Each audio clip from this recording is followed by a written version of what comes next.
Did you see that NASA discovered another planet that's like 7 times bigger than Earth? Basically, what is that about? That's insane. How are we not all talking about that?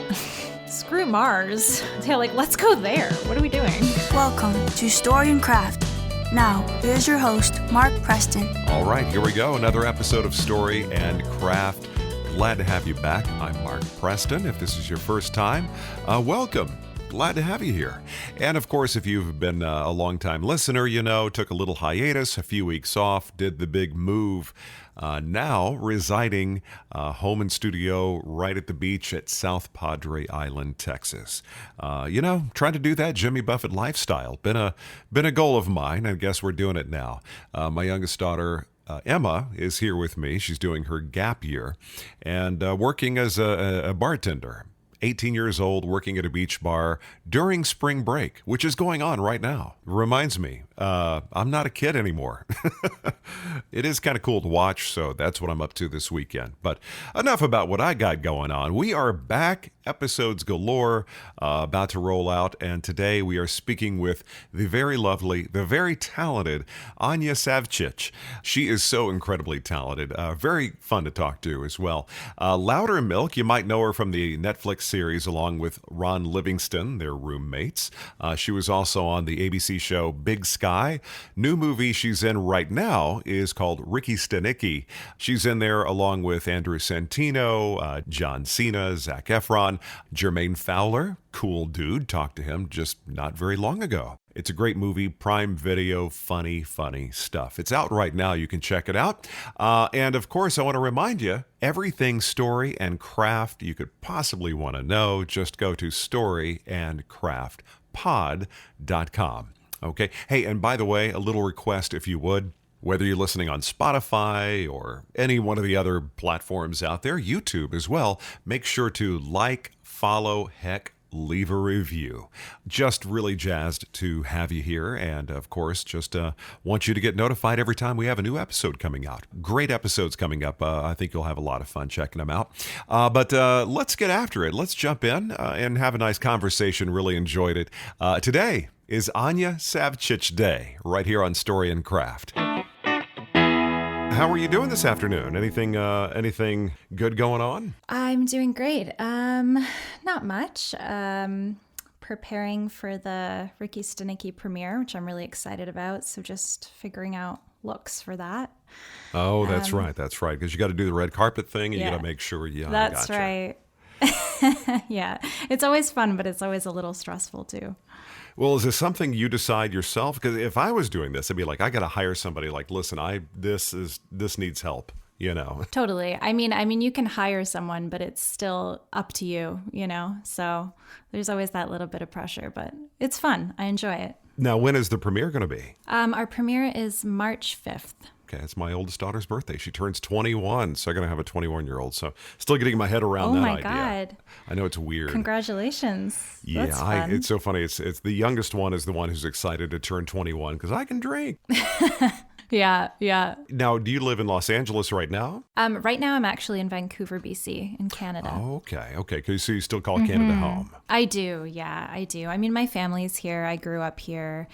My friends, so it's definitely my home. But this last year, I just kind of checked, you've been like really busy. Do you have that sense yourself that you've been running a lot, or has it actually been pretty easily managed? Well, I think, sometimes we film projects and then they come out so much later. So even when I think of Ricky Stanicky coming out, that was a year ago that we filmed this movie. So it feels like a year ago I was really busy. And of course I've been busy since, but it's always waiting for the projects to come out. That's always the most exciting part, I think. So now feels like an exciting time. Yeah. Yeah, I was speaking with somebody the other day, and I said, definitely don't have some monster resume, but I always thought it was easy. You go in, if you're an actor, you go do your thing and leave, but being a director, though, you're married to a project for like a year, and the actor folk got it easy. Totally, yeah. I mean, I've talked to a lot of actor friends about if they're interested in directing, and when I worked on Loudermilk with Ron Livingston, I was like, would you ever direct? Is that something you're interested in? And he said, oh God, no. Like, I just want to come to work and then leave and then have them figure out the rest. And I thought, yeah, I mean, it's true. When you're acting, you have that ability just to jump in and then jump right out. Yeah, exactly. By the way, I do have to apologize. We literally just moved in not too long ago. So if you see some boxes just outside of frame, that's us still getting unpacked in our new digs. So Oh, no worries. Where did you move? A little place called South Padre Island, Texas, which is on the very tip of the South Texas coast.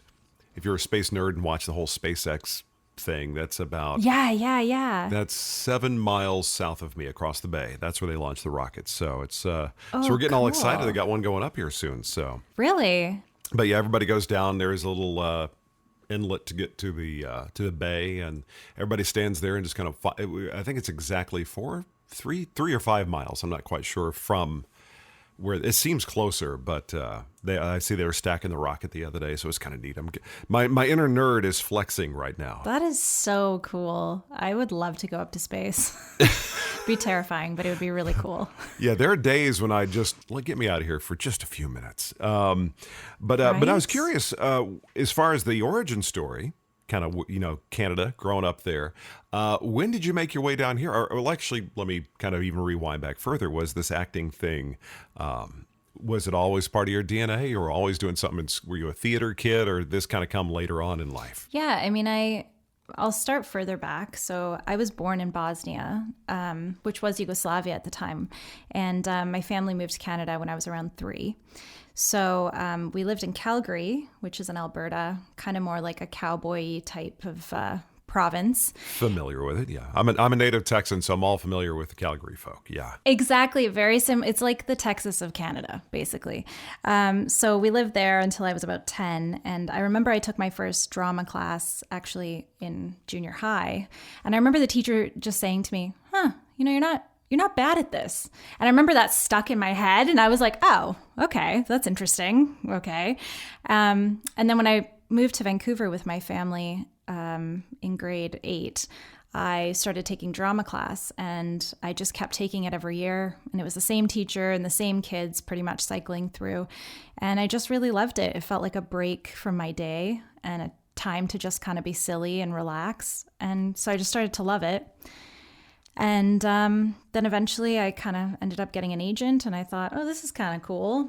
And I started auditioning and, slowly building my resume. Was there a lot of stuff shooting? Because I know Vancouver, there's a lot of stuff shooting up there. Yeah. But what about where you were growing up? Were there many on-camera opportunities, or were you looking more at like theater and stuff? Yeah, I mean, I definitely was most interested in film and TV because I just loved to watch it. I was a huge fan of Degrassi when I was younger, and it was something I was like obsessed with because it was Canadian and it was international, and I thought how cool that all these kids get to hang out together and pretend they're going to high school with each other, and yeah, that was sort of a big thing for me. And then what was the question? I got lost. No, we're just kind of talking about kind of where you came from and the Degrassi thing. That's interesting. Yeah, what else were you watching? Yes. What was there anything else that besides that was like actors that were you like, oh my God, they just kind of lit your fire? Well, I loved all the teen stuff when I was in high school, obviously, because I was a teen. So like the OC or the 90210 spinoff, like that stuff had me hooked. I was just like, this is the drama that I need, Not to mention everyone in those shows is like 30 playing, 17. So I'm like, where are all these men in my life? I know. I was just pointing that out to my daughter the other day. We were watching something. Oh, we were watching Don't Tell Mom the Babysitter's Dead. That was what it was. We were going back. That came out in 91, 92, somewhere around there. And, just you're looking like, they're definitely not a teenager. Like, why are they trying to pass them off? But that was kind of the way things were back in the day. It's amazing. Totally. And I kind of get it. I mean, it's like appealing to younger people, I think, to look at older people. Like we're always looking up to the older kids. So it makes sense. I can see where it gains more viewers, but it's definitely confusing when you're watching it at that age, comparing yourself. Well, it's funny.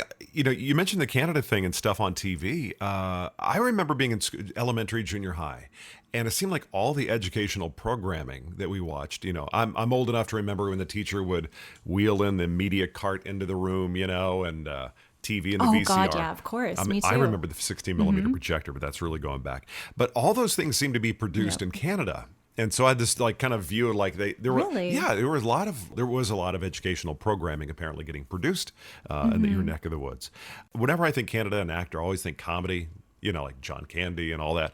Really? Yeah. I always think, course, like Mike Myers or whatever. Sure. Catherine O'Hara, Eugene Yes, Levy. indeed. Yeah, the OGs. Yeah, when you were coming up, was there a desire? Because you look at Loudermilk.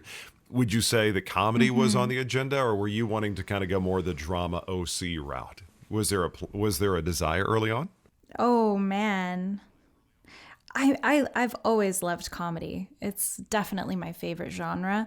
And I think what I love about it the most is that people watch it all the time. Like when people talk to me about Loudermilk, they're like, oh, I'm watching it for the third time.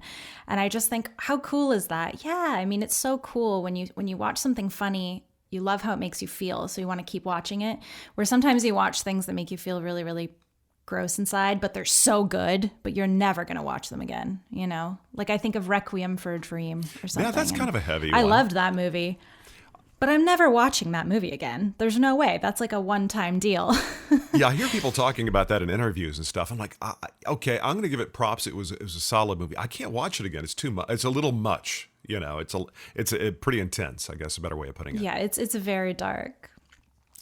But I think that's why comedy really stands out for me is the watchability of it, the rewatchability of it is just so exciting. And I love that it makes people happy. So I was always drawn to it, definitely. Well, I have to say, you are the reason why I watch Loudermilk. I'm a season and a half in right now, I believe. And nice. And I remember it because the publicity photos they had you wearing a CPAP thing. I'm like, I just got to watch this. I got to figure out why they chose to use this graphic to promote the show, and it excuse me, revealed itself. Plus, also, I'm going back in time, big Ron Livingston fan. I mean, that had to be he's the best. Now you had to have seen Office Space. Tell me you've seen Office Space. Of course. Yeah. Oh my God, multiple times, of course. I've tried to get my kids to watch it. I grew up in Dallas and they shot it there, and it was so indicative. It was a time capsule. It was such a good time capsule of that time.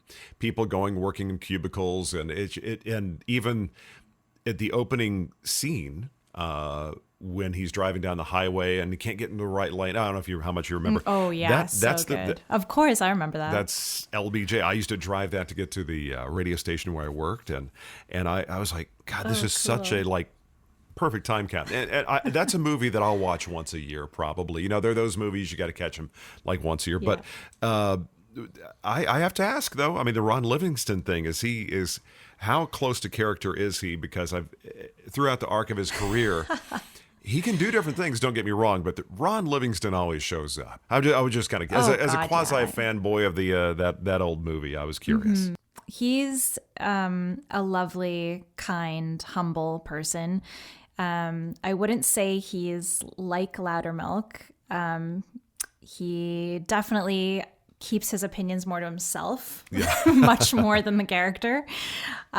He's a friendly person who I would say he's very work oriented. So he is more private, but still kind and giving. And he's taught me a lot about acting and film. And he's technically such an incredible actor also. So he always knows where to turn and where the light is and how to move on camera. So I learned a lot about that from him. And he's just always so present. There's a reason that he's such an indie icon.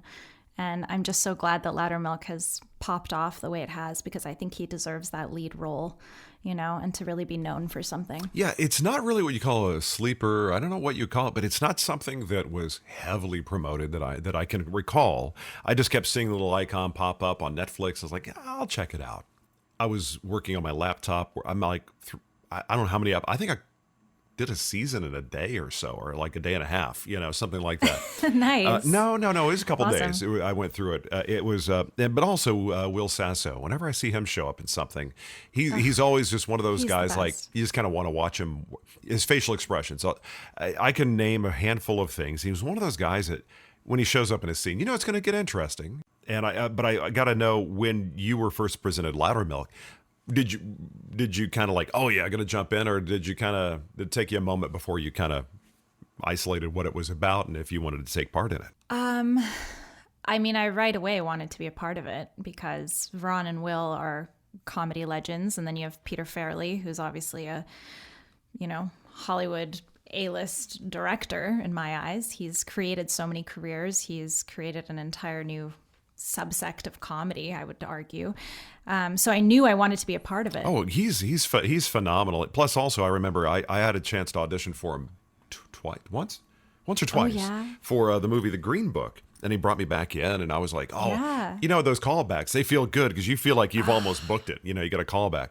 Of course. And he was looking, and it was the longest audition I think I've ever done. It was about almost shy of 10 minutes, which is, really? But he said, listen, I just don't see you for this character. I was going to say, thanks so much. Just the chance to audition for the guy that directed, Something About Mary. I mean, come on, But he said, and he hands me some sides, the script. Go in the hall. I want you to work on this character. I was like, ooh, you see me for another character. I'm saying this internally, And then, and I usually don't get a lot of nerves in auditions, but that's one of the first times I got nerves. It's like, ooh, wait a minute. But they ended up not casting me and won an Academy Award. And that's kind of the thing. If you don't cast me, the last one was Dallas Buyers Club. I remember I got really close to getting in. Oh my gosh. So it's sort of like, great... don't cast me. Bring me in for a callback. Don't cast me. You'll get an Academy Award. Right. Oh my God. You should tell everybody. But that wasn't really a funny movie, obviously. There was some comedic notes to it. Yeah. But he kind of floats back and forth. Has he directed any episodes of Loudermilk? He was a co-creator with Bobby Mort. So him and Peter did the series together, wrote a lot of it together. And Peter directed the full first season. And then for the second and third, Peter and Bobby Farrelly shared the load. So it was a bit of both of them. That is very cool. Totally. And what's so cool about them as brothers is they're very different, but they have the exact same viewpoints on pretty much everything. So it was basically like Peter was there when Bobby was there. So I think that's why the show feels very cohesive. Yeah, it does. It does. Because, working in TV, you have a different director every episode a lot of times. Exactly. So that's kind of a gift to have the same guy every episode. Yeah, that's nice. What I'm curious about, that's a great ensemble. It's fun. I enjoy it. I mean, I'm glad I'm only a season and a half in because I still got more to enjoy for the first time.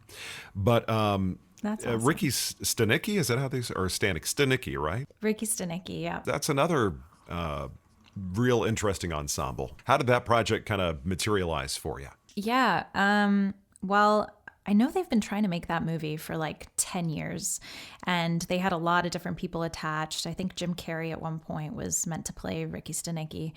And then I guess finally the funding came through and they were able to make it. And it came through. I mean, I've known Peter for so long now with working on Loudermilk, and I've auditioned for some of his other projects as well. And this one just kind of felt like the right fit, and it was also a really exciting opportunity. We shot this in Australia, in Melbourne. Oh, really? So It was, that was a really cool aspect of the project. I had never been there, and traveling for work is always fun, especially for a movie where it's a shorter shoot.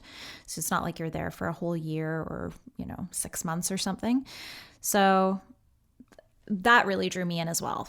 So yeah, I really enjoyed it. It was a great ensemble. There was lots of time to bond. No one could leave because it was so far away from anything. So on the weekends, we all got to hang out and, get to know each other. And I think that made it really special. Yeah, my daughter is doing her gap year between, she graduated early from high school and she's going to go to college in the fall, but she's doing her gap year and just kind of hanging out with me. I said, I've always wanted to do like a kind of be an expat for like a year or two, and Melbourne's the destination where I want to go. It just didn't. It was to go down there without having. It was just me being self-employed. It was just a little bit too much stuff to get put together to make it happen. There's also a cost factor of shipping everything because I've got a recording studio. I've got to get it all down to Australia. Oh God, yeah. I said let's just go next to the beach, but Melbourne, and that's kind of a. I don't want to say is it. Am I right in saying it's kind of artsy? Not artsy, but it's sort of it's definitely, I kind of liken it to the arts are part of the ecosystem. Is that right? Totally. It's a very bustling city. People are super social. There's lots of art everywhere. The architecture is amazing. They have like a lot of old and new things, but everything really melds nicely. And I think we all fell in love with it when we were there. Everyone had a moment where they were kind of like, damn, like I'd love to live here. It's just so far away, so far away from everything. But yeah, I don't know. Maybe Australia is a little underrated. Maybe Australians like that, so not everybody comes down there. And I think they might. Yeah. I mean, the only thing I could think about when I thought of Australia was all the spiders and snakes and all that stuff. But honestly, being in a city, that's not really as big of a deal. So I didn't really worry about that.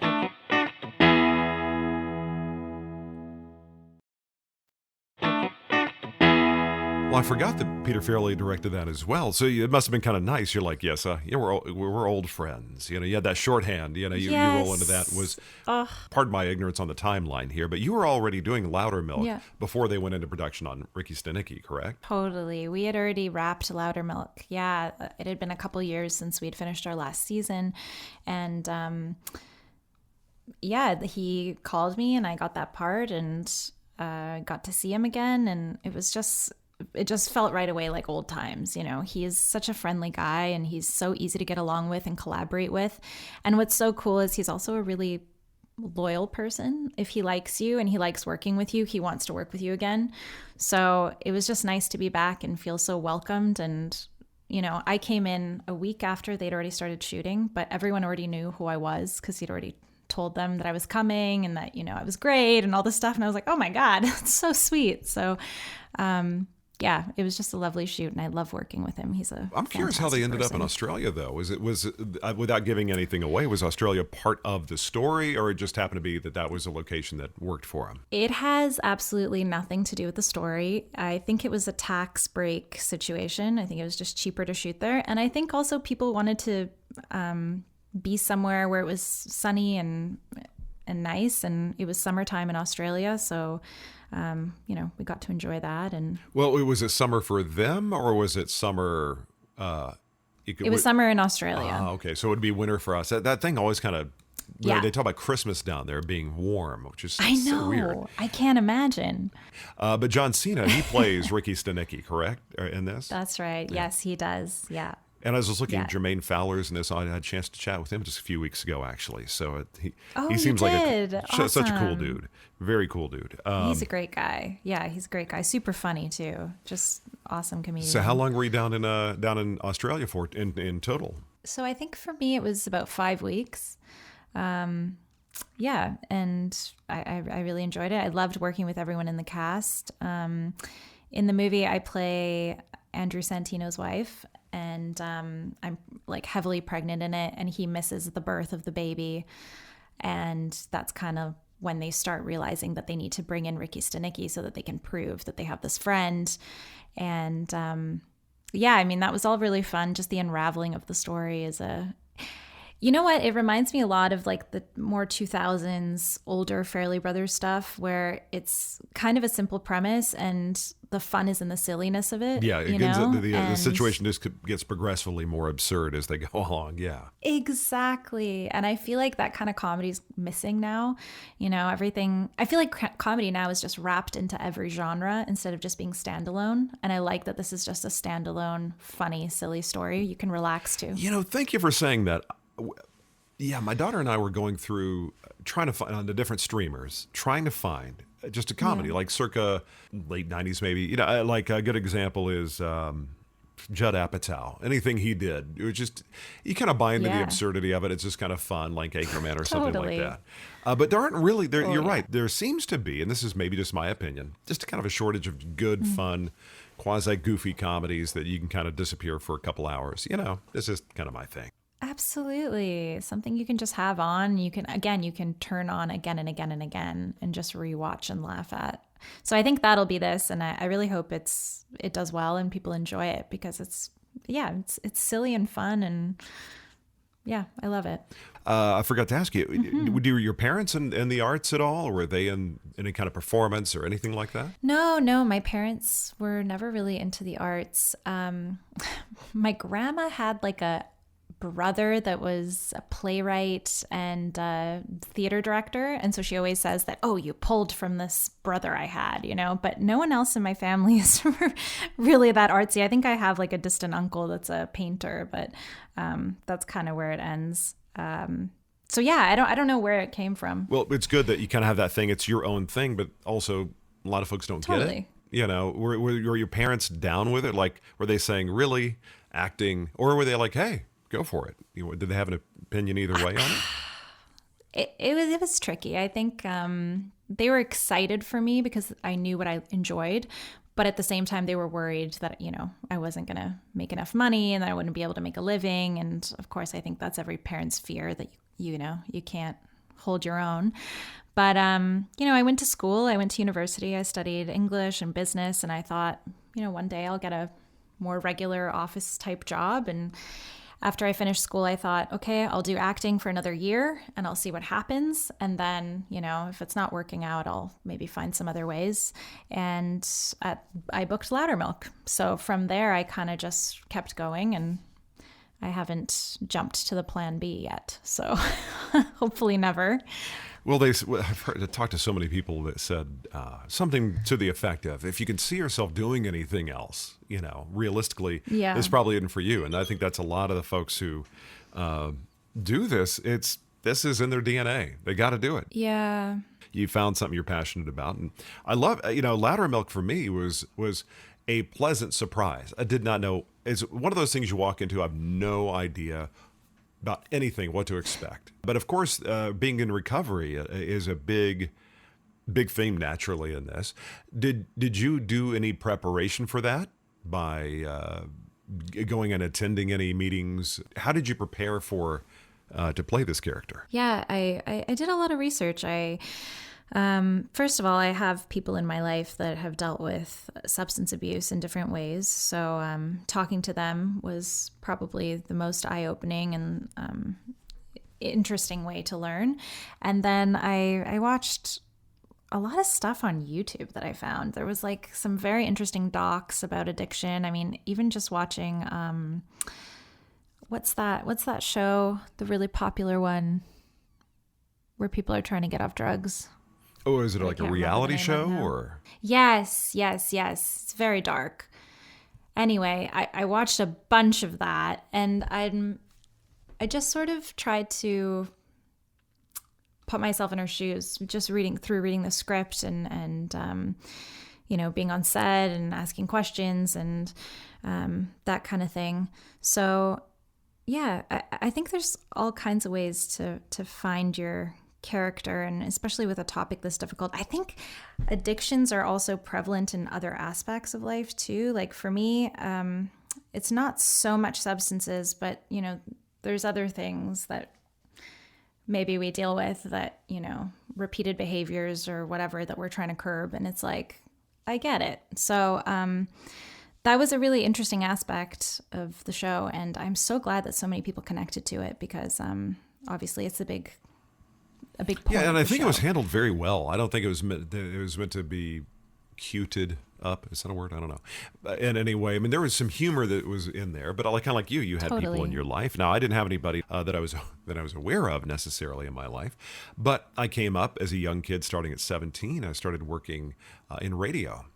And so I liked hanging out with the guys with gray hair. You know, they had really good stories about, the days way back when.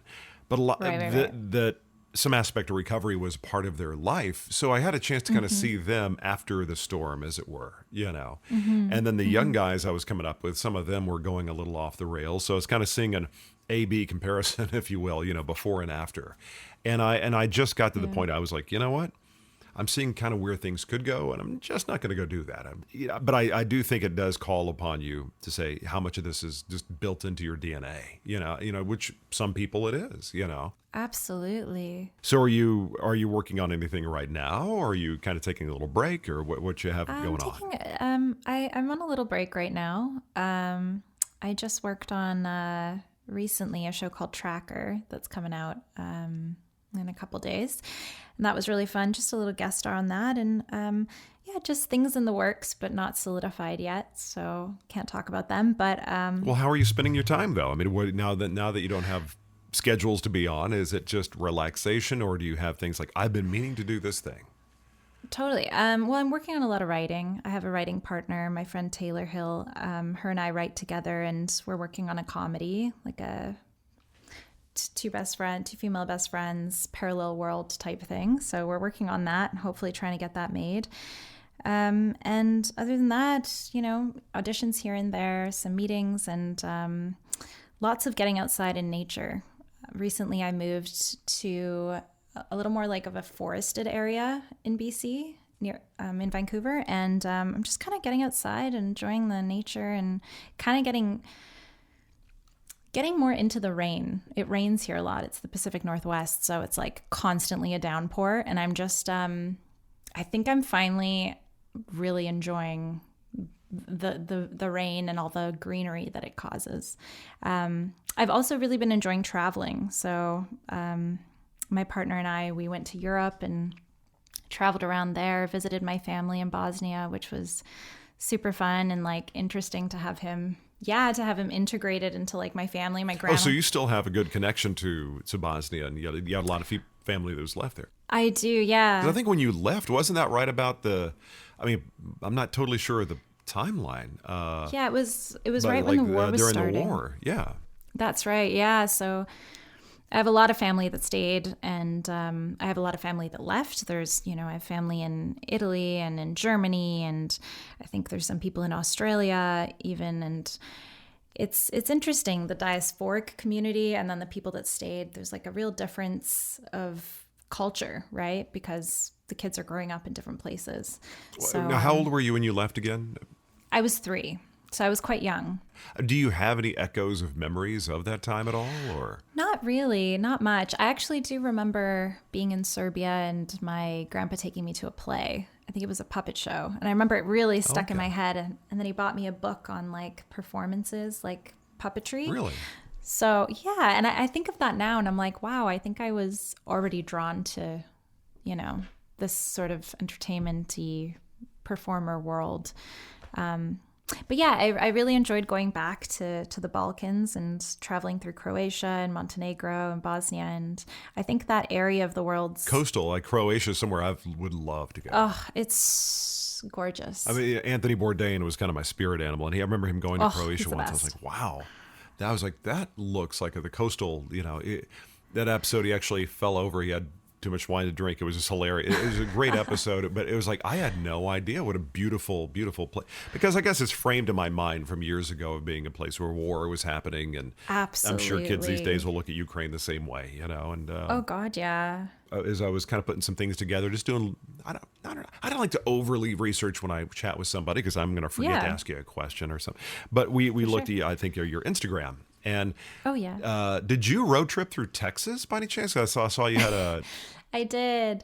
So I worked on a show called Big Sky, and we filmed that in Albuquerque, New Mexico. So I lived there for about 8 months, and during the weekends, my husband and I would travel around. So we went into Texas. We visited some of the national parks in New Mexico. And New Mexico, by the way, so underrated, I think. A lot of people think, when they think Albuquerque, they think Breaking Bad. And that's like where they stop, But it's such a cool landscape. And for me, I really love Westerns. So all I could think about was Cormac McCarthy and people on horses and just. You were the second guest I've had that mentioned him. Oh, really? Garrett Dillahunt mentioned him before as somebody that was either influential or you really liked. So I got to read or check out this guy's stuff. Oh, you have to. Yeah. He's incredible. I'm going to make a note here. Yeah. You should. It's so funny. I'll speak with somebody like, you got to read this book or you got to check this thing out. Now, like, oh, absolutely. I'll write it down and I'll misplace the paper I wrote it on. Are you into Westerns? Do you like sort of the deserty vibes? I'm not necessarily a big Western person, but if there's a good story behind it, I find that I can like any genre. If there's good story, it's either well acted or if it's a book, you can disappear into it and you can kind of, your mind's eye can kind of see it, you know, Of if that course. makes sense. I think you'll start to enjoy the genre more if you check him out, because I wasn't a big Western fan either. And then once I started reading him, I definitely changed my mind. Because he added a richness that I hadn't thought of before and a depth that I was like, wow. So I think you'll enjoy. Well, Big Sky is one of the shows, and there's so much stuff out there that I really want to check out. That I just, with guests to have on, I want to make sure I'm watching some of their stuff. Oh God, you can't watch everything. That'd be crazy. But Big Sky is one. Is Kylie Bunbury? Is that her name? Kylie Bunbury. Yeah, she was one of the leads. Mm-hmm. Yeah, that anything she's in, and she was great. in the show my daughter liked, where she was a pitcher, major league pitcher, and she really liked it. And so whatever she shows up in, I really enjoy. Yeah, she's fantastic. God, she was in. Was it Game Night? Oh yeah, she was in Game Night. That was a great movie. I loved that film. That was really fun. That kind of comedy. You can kind of get lost. I don't know why they don't have those those movies as much. Maybe you're a writer. know. Maybe you can write something like that. Yeah, seriously. I'm definitely, edging towards comedy for sure when I'm writing. It's also just it feels the best to write. You know, when you're writing a drama and you're getting into the nitty gritty and getting into these dark scenes, you don't feel good after. But when you're writing a comedy, especially if you're working with someone, you're just laughing the whole time and you have a good day for the rest of the day. You know, I've played around just for fun writing screenplays. I don't know. It'd be nice if one would sell. I've never put one out there, but it's just fun to me. It's cathartic or whatever. But it really helped me appreciate the casting process more, because as you're writing it, you really get a sense of the aesthetic of the character and everything. And it makes you feel better when you go audition for something and don't get it. And like, I just wasn't the person they imagined, you know, or the director interpreted, you know. Comedy, I could see where you really get involved in it, you know, because you're thinking aesthetics, the scenery, where are they, what are they doing, you know, what's around, you know, you really kind of submerge yourself, almost like a daydream, if you will. Totally, a happy daydream. Yes. So you know, so are you know, your goal maybe in the next year or two, are you wanting to put a TV show out there, or you know, is that kind of the destination for you? I think, I mean, I would love to put a TV show out, but I think it's a lot harder to make a TV show than it is to make a movie. So I think I'd probably start with a feature, and then, you know, work my way towards something like that. I'd love to just work in comedy again in general. But I'm kind of open to everything. Whatever comes my way. As you know, with acting, it's kind of not always so up to us, and you got to kind of chase the opportunities that come your way. Yeah, exactly. So I don't know. I don't want to like put anything definite out there, but in terms of my own work, definitely something comedic, probably a movie would be really fun. Yeah, I do have to finish Mismatch. We started watching it last night, and fun. Then we have my kids. My two of them are in college in New Orleans right now, but the one who's with me, you know, he loves the TV show. The Rookie on ABC. Oh, The Rookie. Okay, so we're going to go watch it. And so we were watching your film. It's like, oh, Rookie's coming on. I got to watch it. Debut for the season. Oh, yeah. You got to go to the thing you love. Yeah. So I said, we'll come back to it. But I really like the premise of it. I'm wondering if there are really people out there that do that thing of Mismatch, where you go on test dates or trial runs of dates with people to kind of... Yeah, was that already a thing? I didn't know about. I don't think it's a thing. I think they were kind of going for like a female Hitch type vibe. If you remember that movie with Will Smith. That's what I was thinking. Yeah. That's it. So she's kind of like training men to go out on dates and helping them with that. And yeah, it was a cute movie. I had a lot of fun. I worked with this director, Lucy Guest. She's also here from Vancouver, and we really clicked and became really good friends. So I made a lot of really great relationships on that film. And I think it seems like it's fun. Like I said, I've only gotten about 20-something minutes into it until The Rookie came on. But the beauty of streaming, it's always right there. So we're going to come back probably tonight. But I like the guy who, like somebody who's speaking with you has a little control, and they spit when they talk a lot. I was like, I know when that came up, it was just somebody I know who's going to remain nameless. Will be very vague, but one of those people that is a close standing. You know, those people stand a little too close when they talk to you. Wasn't there a Seinfeld character like that stood super close? Yeah. Yeah, but there's if definitely they spit a lot like when they talk, that's I've been in that situation good. once before, and it's so uncomfortable. You don't want to make somebody feel bad about it, but it's like, you know, you're sitting there like, you know, wiping off, going, yeah, okay. Yeah.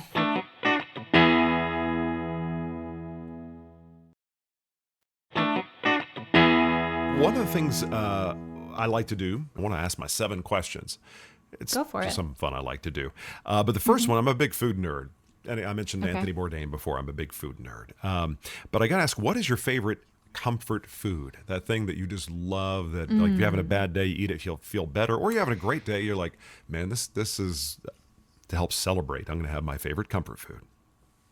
I love spaghetti bolognese. That's like my favorite thing. Like a homemade one, you know? I think that's been mentioned 3 or 4 times, except that Really? I talked to a Brit and he called it spag bowl.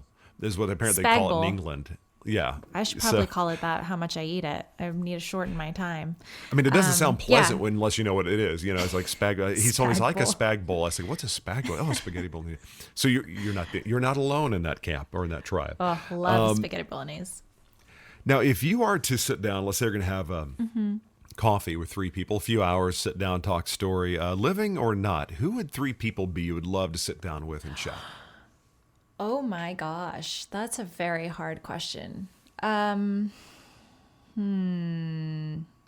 know I don't mean it to be hard, but it's funny because I spoke with someone the other day, Shoreag Dashlu, and she was like, "Who are your 3 people?" I was like, "Shit, you know, what nobody's did ever you asked me say? that before."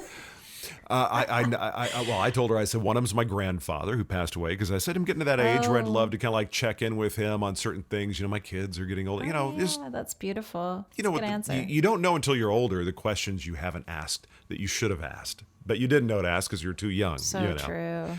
Then I think I true. mentioned Alan Watts, and it was one of them. But Oh, I love Alan Watts. yeah, oh That's a God, good I used to when I choice. worked on the radio briefly in L.A. I used to live in Encinitas, North County of San Diego. So I'd go to In-N-Out Burger, get a chocolate shake, and drive south to head back home after I got off the air. Yeah.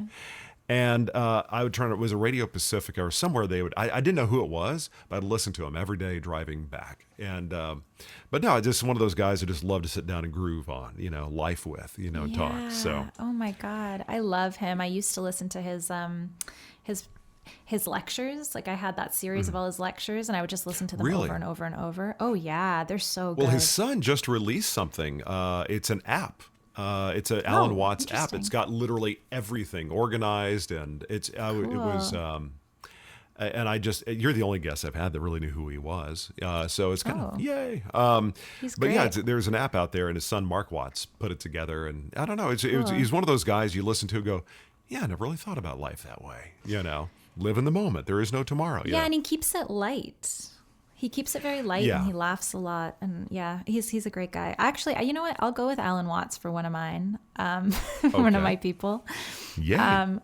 I'm a sucker for Oprah Winfrey. I just have loved her ever since I was a kid and watched her show with my mom, you know, every day after school. So definitely her. And maybe like Noam Chomsky, just to learn a little bit Okay. more about the world. Yeah, I love him. And Oh, I he had a love his great quote thoughts. the other day. I saw something that he's talking about AI. He said AI is not a thinking thing. It's a plagiarism machine, is what he called it. I was well. like, you know, it kind of is because it's not creating. It's just digesting and regurgitating. Have you its seen own how take on good things. the videos are getting? Scary. Somebody showed something so last year. That freaky. video of Will Smith eating spaghetti. I mean, we've all seen it, which is just Yeah, disturbing. that one to was watch. terrible. Yeah. And they show 1 year later. Now it's like indistinguishable. You know, It's insane. It's insane. I'm terrified. Yeah, and I live a lot in the world of voiceover, and some people are like, you know, it is kind of, you know, easy to replicate it. But I'm like, I said the one thing I teach voiceover to, and also, and I tell my students is, it's never, I don't care what anybody says. I know some people are like, well, you never know technology. It's never going to be able to be like an No. actor has emotion, No. and it can't make choices and reflect that through No. facial expression, body language. And so there's always going to be, and the moment, I don't know about you, but when I'm watching a YouTube video and I pick out, oh, that's an AI voice, I'm immediately out of it. I feel like Me too. it feels kind of like, I would rather read it. I don't need to have a computer voice talking to me. It's just, maybe I'm weird like that, but No, I agree completely. I think we all want a real authentic human, and especially when it's something artistic, we want to know that they felt what they were making, you know, that they came up with it, not some computer. So I'm with you there. Well, can you imagine a movie that was written by AI? If I found that out, I mean, it may be interesting just from a pure curiosity standpoint, but not like to have that be a norm or something. It's going to be the new toy everybody plays with for a while, and then I don't know what's Totally. going to happen. And I'm sure there'll be movies and songs and things like that we'll love that'll be AI, but I think there'll be a limit to the amount that we allow it into our lives. I think we love connection. I think we love instinctively authenticity, and that human desire, I think, is going to be the roadblock for AI to go beyond, Absolutely. So Noam Chomsky and Alan Watson. Noam Did you have a third one? Oprah Winfrey. Oprah Well, I Winfrey. thought that was Oprah three. Winfrey. Alan Watts. Yeah. Got to very get good. Oprah in there. Yeah. She the arc of her career, me being younger, watching when she first started doing her show, and how she evolved it. Because when it started off, it was a little bit like the Phil Donahue show. It was not the Oprah Winfrey show that it evolved into. I mean, the first year or two. But she's definitely a self-made woman, without a doubt. She's the best. Now, if we were to go back and when you were young, Anja, who was your first celebrity crush that you looked at and said, My first celebrity crush. was it somebody on the OC? No, because you had mentioned that. Oh, I did love the OC. That's a good question. I don't know. I had a lot of posters up in my room. A lot of Really? Okay. J14. I don't know if you know that magazine. It was like a kid's like It's kind of like Tiger tween- Beat or something like that. Yeah, totally. And they had Okay. posters inside, and I'd always have them up on my walls. But probably like a first crush, maybe Shia LaBeouf, because I loved okay. Even Stevens. Yeah, That's So right. I forgot he that was did a show I that. really Yeah. yeah, he was great Yeah. in that. He's a talented guy. So yeah. So Shia probably. LaBeouf was the first.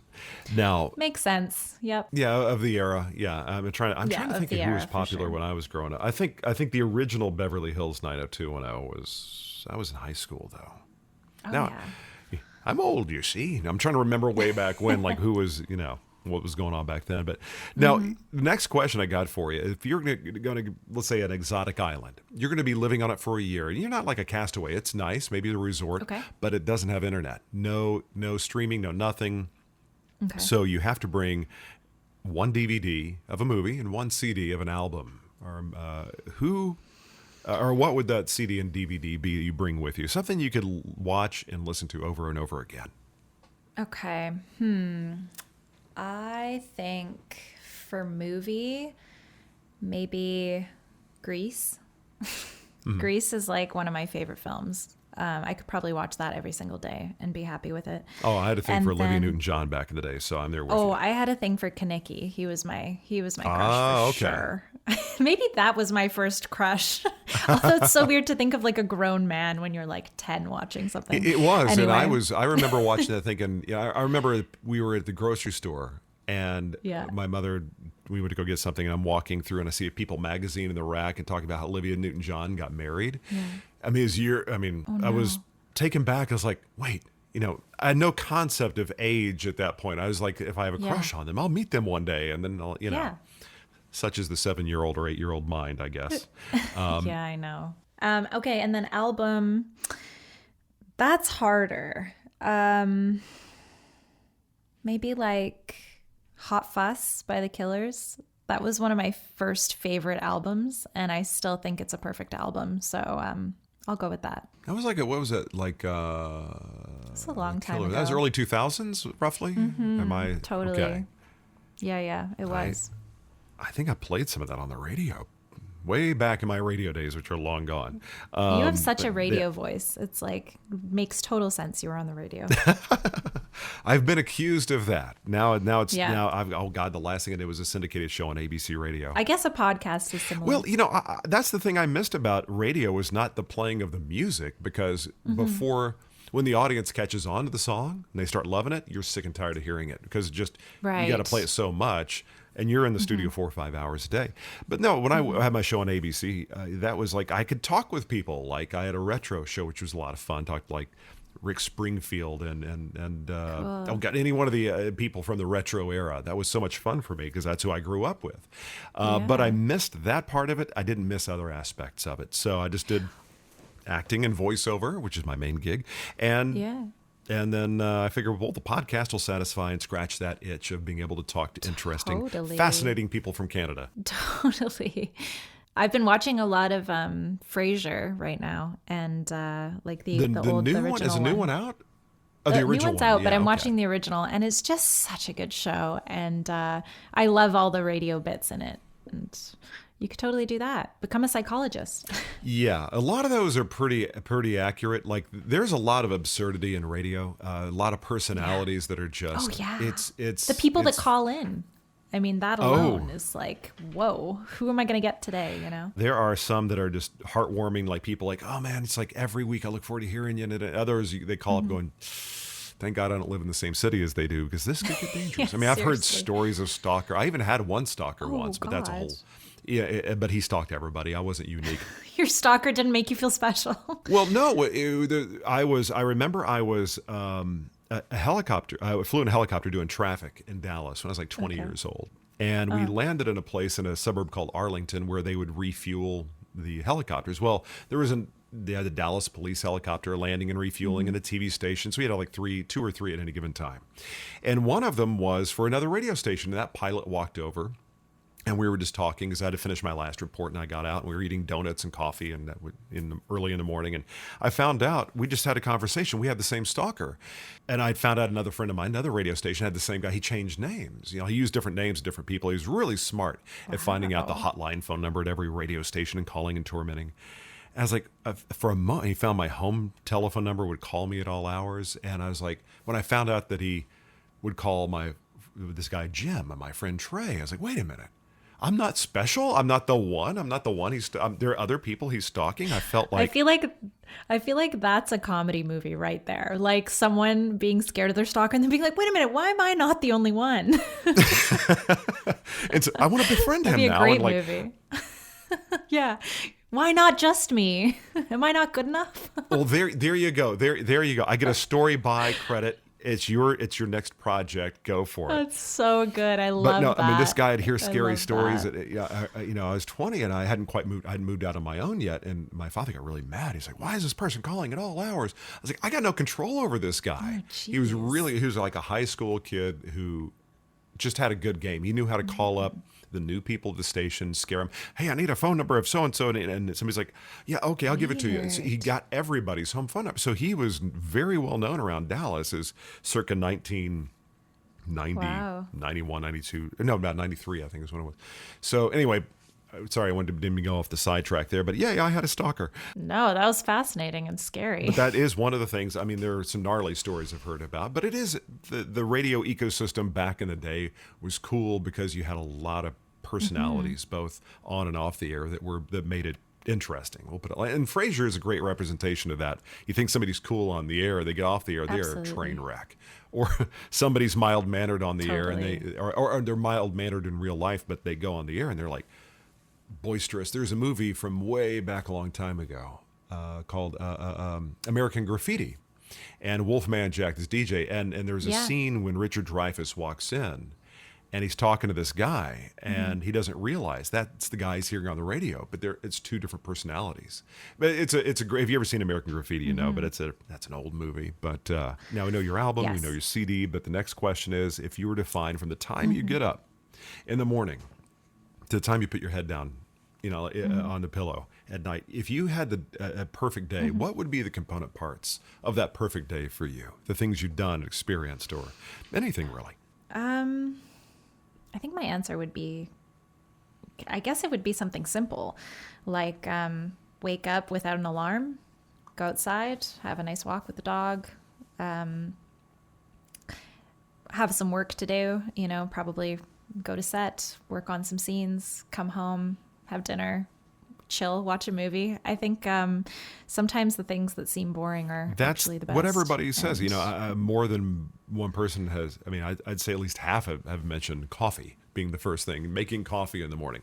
I was speaking with Billy Magnuson, and he said the ritual of making coffee in the morning. I'm like, yes, that's a thing. Like grind my beans, do the thing.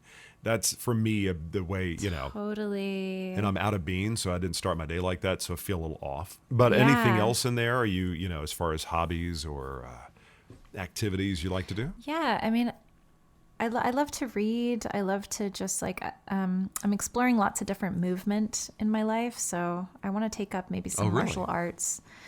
Yeah, I'm thinking about Taekwondo or something like that, just to be able to defend myself, but also just challenge myself in a way. And I kind of like that they have all the belts that you have to earn and stuff, and it kind of gives you something to focus on. I think that's really cool. But yeah, just I think trying new skills and trying a new thing and learning something is always a good day for me. Yeah, because as you get older, it becomes a little bit of seductive just to go with a thing that's comfortable and routine, and it's kind of nice to break it up. It is, and to challenge yourself. I was thinking about that, like the Tai Chi or yoga was a thing.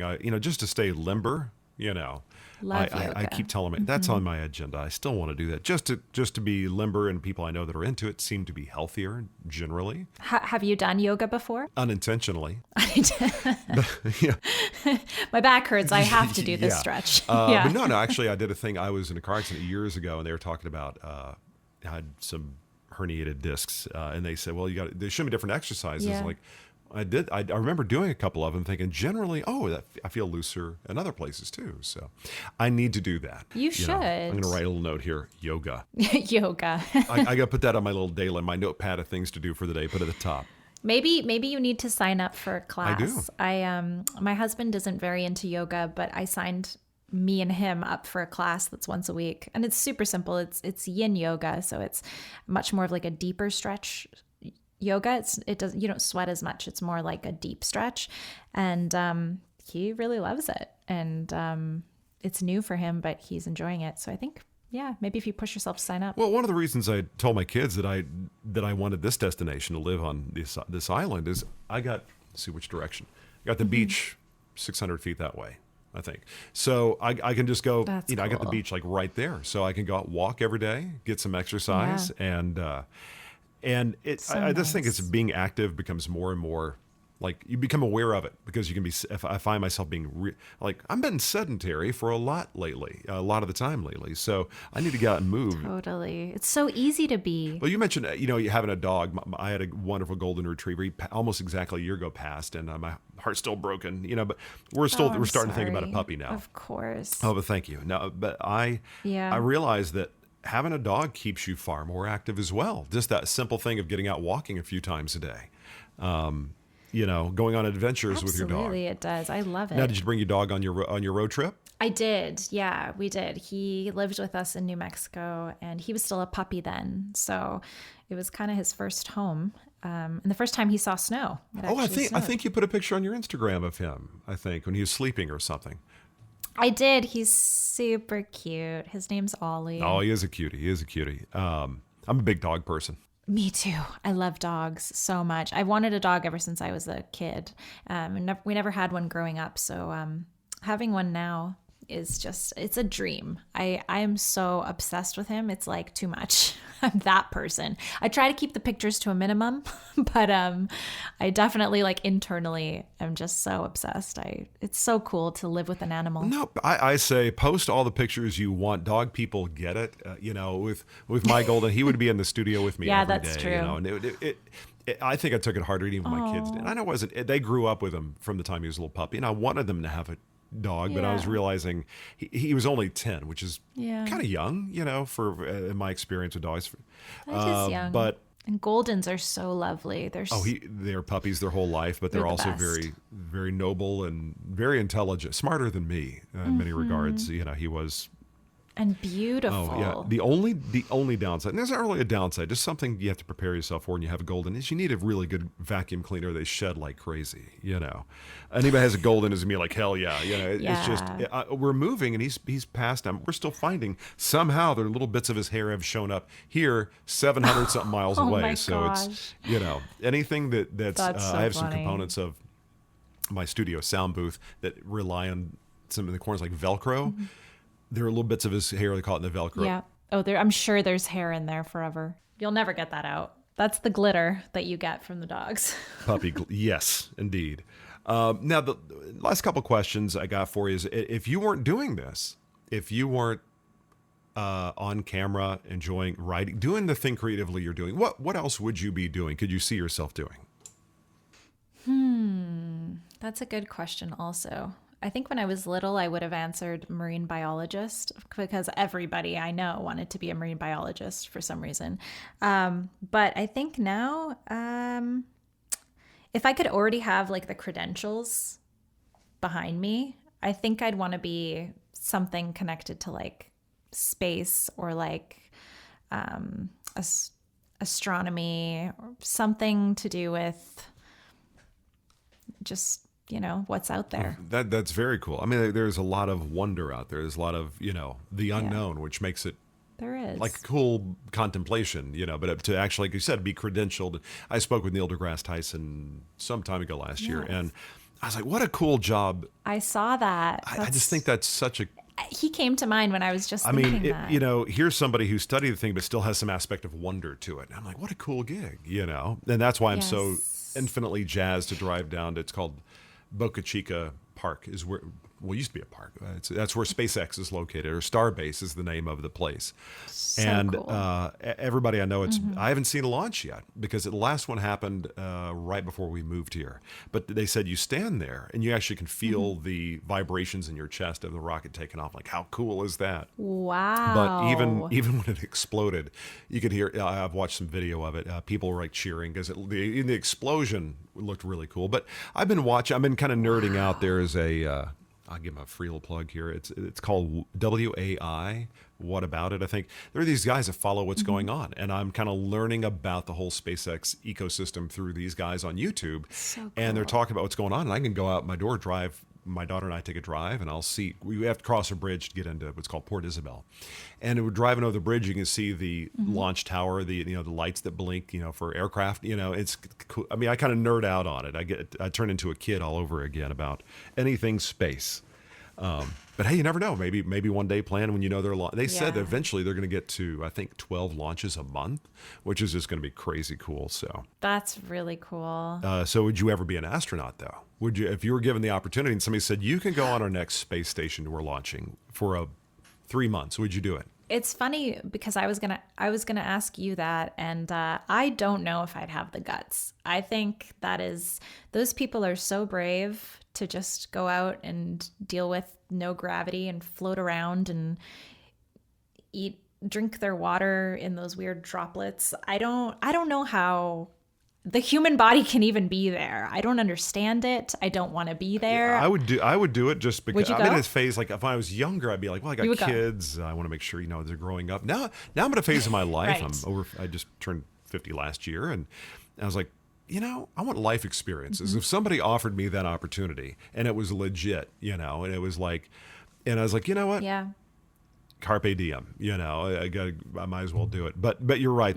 I also, on the other end of the scale, am I have a lot of appreciation for convenience and just something as simple as the showering, which you can't do. You're just kind of giving yourself a towel bath every day. No. I think after a while, I don't know how those people were up there for like a year plus, How do like the organs function? How is anything working? I don't understand. How is the blood moving? I don't get it. I don't understand. It can't be good for you. I mean, you have to have a certain amount of exercise every day, But actually a little nerd note for you, and I guess you would next to Neil deGrasse Tyson, the only guest who would really appreciate it. I found out that they said that when your circadian rhythm, your clock is based on 24 hours down here because 24 hours on Earth, but when you go into space, your circadian rhythm recalibrates to 24.9 hours a day, which is the rotation of Mars. So that's why some of the people theoretically are going, it's possible we came from Mars, And so you hear people talking about stuff like that. It just kind of adds a little wonder in there. Like, why, when you're in space, would you adjust? I don't know how accurate that is. It's fun to contemplate, but did you see that NASA discovered another planet that's like 7 times bigger than Earth, and it has water, and basically, what is that about? That's insane. How are we not all talking about that? Screw Mars. Yeah, like, let's go there. What are we doing? I told you I was speaking with Shohreh Aghdashloo. Did you ever see the TV show The Expanse by any chance? No, but I know of it. I know of it. Oh, you must. Okay, I'm telling you, that's got to be on your reading. I told Neil deGrasse Tyson that. He said it was on his list of things to watch, but he hadn't watched it because we were talking about which movie got it mostly right when it came to sci-fi. And I think he mentioned The Martian with Matt Damon. Cool. Yeah, I heard they did a great job. But this, it's like a realistic view into the future. You know, what 200-300 years would we be doing? You'd have people who have colonized Mars, but you have people living in the asteroid belt because they do the mining and stuff. So you're starting to look at human nature and culture shot through the lens of something sci-fi. And it seems so plausible. It doesn't really seem like sci-fi. It just kind of is like, what if, you know? Anyway, I don't know if I've ever nerded out besides talking Neil deGrasse Tyson, but there you go. It's a little bit of my nerdness for you. No, that's fun. I'm getting more into sci-fi. It is so well. It's well written. The ensemble, the cast. I think is so well. It's everything about it's so well done, and season to season. And it's based off a book. So some of my nerd friends are like, "But did you read the books though?" You know, I was like, "No, I'm too lazy for that." Yeah. You're like, the show's enough. But if you had the opportunity, you'd be working in astrophysics and in that ecosystem. That's very cool. Oh God, yeah. That would be fascinating. I mean, I don't know if I have the smarts for it, but if I could have the smarts for it and the credentials, that would be it for sure. That's the thing that held me back. Math. So math is so hard. Math is the worst. My daughter, like one of them is talking about trigonometry and all that, and I don't want to let on how dumb their dad is when it comes to math. There's a certain point where I ask them, do you need any help with that? And they almost want to pat me on the head like, oh, bless your heart. You're not going to be able to help me, But math is one of those things that once you lose track of where you are and the teacher is moving ahead, you're kind of screwed, So that's the problem. Pretty much that you defined every math class I was in from the time I was in 9th grade. It's like, okay, I can't hit pause or rewind. It's just moving forward. Yeah. And they're not going to. Yeah. No tutoring is going to help this disaster area, but, too far gone. The last question I got for you, if you were to jump in a DeLorean, go back in time, and you travel back to when you're 16 years old, and you have a piece of advice, you have a moment with yourself to either put yourself on a better or a different track you think would be great, or to make your moment at 16 a little bit better, what would that advice be for younger Anja? I think it would be, don't be so hard on yourself. I think when we're really young, we're always trying to be adult also and figure everything out. And I think I was just really hard on myself. And I think that's the advice I'd give any teenager is just, you are who you are. You're trying your best. You'll figure it out. Don't stress so much about the future. Chill out a bit. Yeah, unfortunately, you don't have the wisdom at that age to realize this too shall pass, Yes, just that even. So simple, right? Yeah, if you knew it at that age, it would make so many things so much easier. There's a friend of mine who he's an acting coach, and he has a book called If You Survive 7th Grade, You Can Act, I think is the name of it. I know I'm mangling up the name of it, but that idea, the awkwardness, the just everything going on in that moment. If you knew for a fact things are going to get better, it's not a big deal, Oh, that would be so much. But you're living in an opposite world where everything's dramatic, Oh God, yeah, especially at that age. But I so appreciate you taking time, spending some time with me today. It means a lot. It's so much fun. I enjoyed chatting. And it's so nice to know there's another space nerd who likes Alan Watts out there in the world. It makes me feel good. Absolutely. Thank you for having me. I really enjoyed this. Hopefully we'll have a chance to connect down the line. Anything I can do for you down the line, any new projects when you come out with that movie about, the stalker, the radio stalker. I want to be sitting in the theater eating popcorn going, I know where she got that idea from. I'll make sure you're there at the premiere. Yeah. Straight to offer. Well, you have a wonderful rest of your week, and hopefully we'll have a chance to catch up soon. Thank you, Mark. This was lovely to chat. And hopefully we'll see you down here for a lunch one day. Sounds wonderful. I'm going to dork out if I can come. Okay, bye. All right, there you go. Anja Savcic. Really enjoyed chatting with her. A fellow nerd. I dig it. Make sure, if you haven't done so already, check out Loudermilk on Netflix. A great show. Always enjoyed Ron Livingston. Whatever he's selling, I'm buying. Love Ron Livingston. Of course, Anja is in the new movie Ricky Stanicky. Great movie. Going to check it out with my daughter Emma tonight. When she gets back home from work, we're going to sit down and get a little comedy on. And if you would, do me a small favor, by all means, head to storyandcraftpod.com.